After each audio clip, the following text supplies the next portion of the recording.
பார்க்கலாம். சீன் நல்லா பிடிச்சிருக்கு, ஃபைட் சீன் நல்லா இருக்கு, கொஞ்சம் நல்லா பிடிச்சிருக்கு. அதாவது ராமநாதபுரத்தில் உள்ள யதார்த்தமான கிராம கதைகளையும் சொல்லி வெற்றி அண்ணா ரொம்ப எமோஷனலாக பண்ணியிருக்காரு. அதே மாதிரி ஃபைட்லாம் நல்லா இருந்துச்சு. ஃபைட் சீக்வன்ஸ்லாம் ரொம்ப வெற்றி வகை சூடும், வெற்றி விண்ணை தொடும்.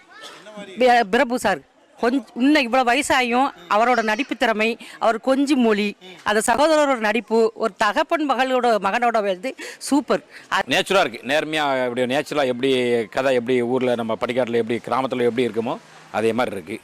வெற்றி சார் சூப்பராக நடிச்சிருக்க, போன படத்தோடு இது பெஸ்ட்டாக நடிச்சிருக்காரு. லாஸ்ட்டாக அவர் இந்த சீனில் இறந்துருப்பாரு. நீங்கள் படம் பார்த்தீங்கன்னா தெரியும். அது வந்து எல்லாத்தையுமே கண்கலங்க வைக்கி சூப்பராகவே எல்லாருமே சூப்பராக பண்ணி குடும்பமாக என்ஜாய் பண்ணக்கூடிய ஒரு சூப்பர் படம்.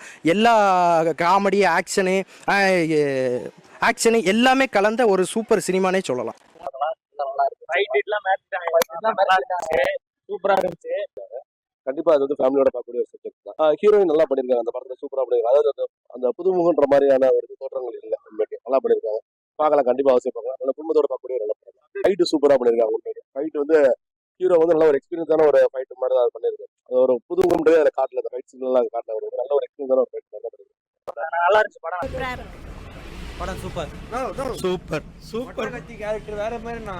அந்த போதுமா இன்னும் படம் நல்லா இருந்துச்சு.